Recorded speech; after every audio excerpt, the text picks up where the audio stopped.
Well, good afternoon. I have the great pleasure of having an interview with Thomas Harle from Natural England regarding the Tees Valley Natural Capital account, which is currently emerging. At the moment, this is still in development and will be published in due course.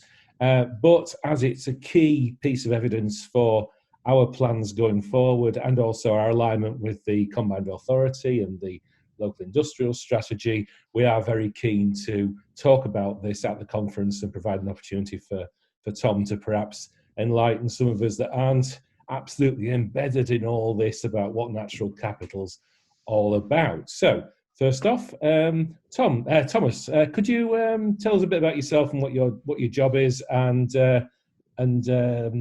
your approach to the natural capital account for the Tees Valley? Thanks, Tim. Yes, so my name's Thomas Harle. I'm an economist at Natural England. I've been there for a few years now. Work on various things, but one of the main areas I work on Sainsbury is natural capital. And this is something that, as Natural England, we're very interested in, and we've been exploring the area for a number of years now, with an interest across the whole spectrum of natural capital. So 2 or 3 years ago, we published our natural capital indicators report, which look at what the indicators are of good, high quality natural capital. And since then, we have produced maps of all that information. The national one has been published, and there will be a Tees Valley specific one being published soon. And then also the economic aspect of it. So last year we published our natural capital accounts for our national nature reserves. And so then more recently we wanted to explore it at a combined authority level, and that's where this work stemmed from. Great, thanks, Thomas. So really, for those of us who don't normally do this for their day job, what is natural capital in a nutshell for the layperson? Okay, so it's as a concept, it's quite broad. It includes all living and non-living parts of nature. So the Natural Capital Committee defined it as the elements of nature that directly or indirectly produce value to people. So this includes all parts of land, air, minerals, the oceans. And in terms of sort of natural capital as an approach, it sort of thinks about nature as in terms of the benefits it provides to people. So things like food, opportunities for recreation. So it's really around the things that we value in our everyday lives and the value of nature to help provide those, I guess, yeah? Exactly. So it sort of starts by thinking, well, what are the ecosystem assets you've got? How much have you got? What condition they're in? And then from that, what does it provide? So what are the services it provides? So that could be, for example, carbon sequestration or opportunities for recreation. And then from that, what are the benefits that flow from it, and how much do we value it? So that could be the health benefits from recreation, and us as society, what do we value? And I think that's probably quite poignant now. I think everybody could become even if they don't realise it, a bit of an amateur natural capital specialist in terms of their appreciation of what's on their doorstep, maybe, yeah, in terms of supporting their health and well-being right now.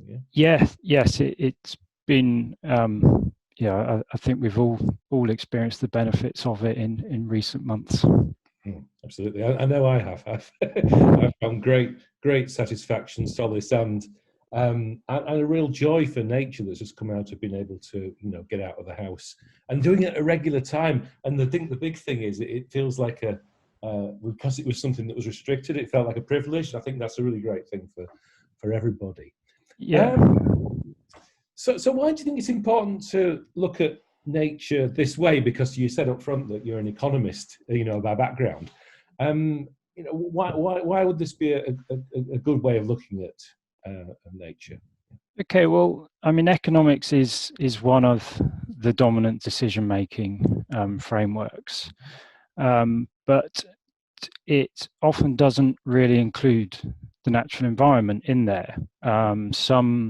Some benefits of natural capital, such as food, can be measured and valued and be included.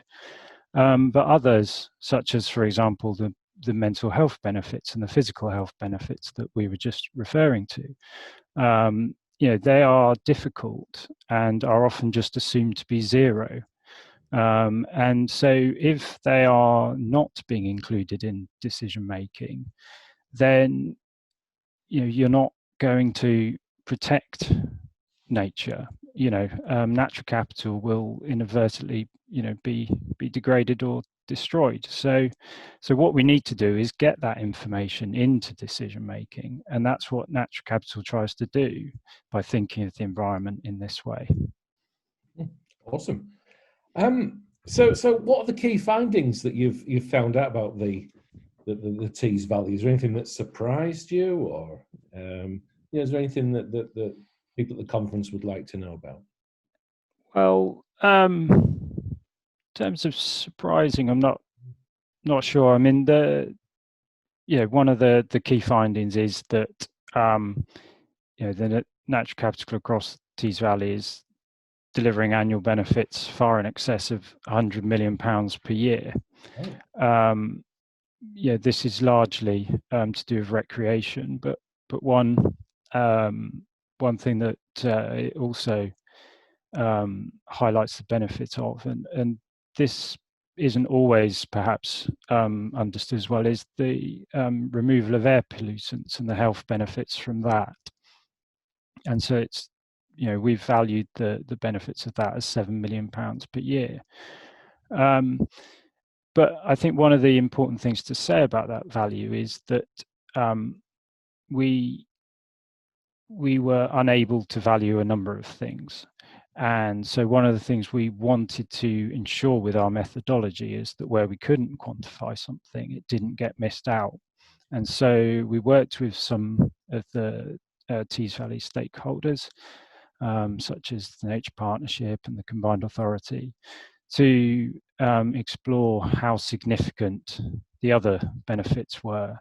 And so you have things such as water supply, flood mitigation, thriving wildlife, and some of the health benefits that perhaps don't get caught up in the recreation value. And these are hugely significant. So one of the things we've really tried hard to do in the presentation of our results is to make sure that as much weight is put on those as the ones that we could value.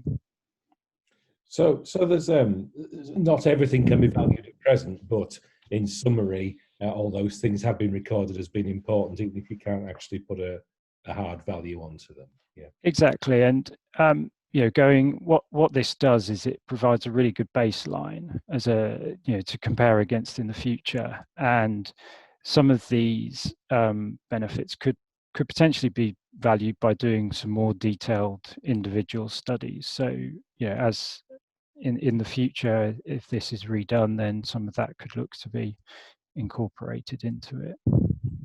That's great. Okay. What difference do you think it could make to the Tees Valley in terms of our approach or policy going forward? Well, there's sort of three ways that accounts can generally be used. So traditional accounts are very much about internal decision making and external accountability. Natural capital accounting, it always also has an important part to play in communicating the benefits. So it's got potential use in each of those ways. So I mentioned earlier about economics being a decision-making framework that often doesn't include the natural environment fully. Well, this, for companies, organizations, or public sector bodies that are interested in delivering social value, social benefits, then this will hopefully start to show give some recognition to these in decisions that are being made. And in terms of the communicating the benefits, well, it's a really good starting point to show to landowners or organisations, local decision makers that perhaps don't recognise just how much benefit there is. For example, such as around some of the health benefits. So thinking differently in terms of how you could deliver solutions. And then finally, as I just said, this is a first attempt at doing the accounts in the Tees Valley, and what's really important is that it's not a one-off exercise, because this shows gives estimates of the condition of ecological assets, the services being delivered, and the value of them. And so repeating it in the future means that you've got the baseline to compare it against and show how things are changing, and that's really important to show that hopefully things are improving in the future. That's great. Oh, thank you, Thomas. Yeah, I mean the opportunity, I guess, is once you understood your baseline, is you could actually start to target investment to actually achieve an increment on where we are right now. Yeah. So I mean, for example, one of the important findings, actually, perhaps this was one of the surprising ones, was that depending on the natural capital assets and how they're being used really influences what the carbon impact is. So some areas it's emitting carbon, whereas in other areas it's really important in terms of carbon sequestration. So by understanding how you might change managing, or the types of natural capital you have, then that could have a really important part to play in some of the Tees Valley ambitions around net zero. Yeah, absolutely. And I think that alignment with what's becoming now almost in the last year a real potential common understanding of the climate emergency that we're facing, assuming that terminology is something you'd use, this forms a key part of the evidence for joined up working, I think, across borders, which is great. I think we're going to be publishing it when it gets published on the Tees Valley Nature Partnership website. So we look forward to seeing the full, the full version. And thanks very much for the update on where we're at, and also the insights into what natural capital is. That often intangible power that nature has to shape and form and make our lives better. So thank you very much, Thomas. Oh, thanks for inviting me along, and it's been great having different organisations from Tees Valley involved in it. So yeah, hopefully it will gain some traction once it's published. Smashing. Thank you. Thank you.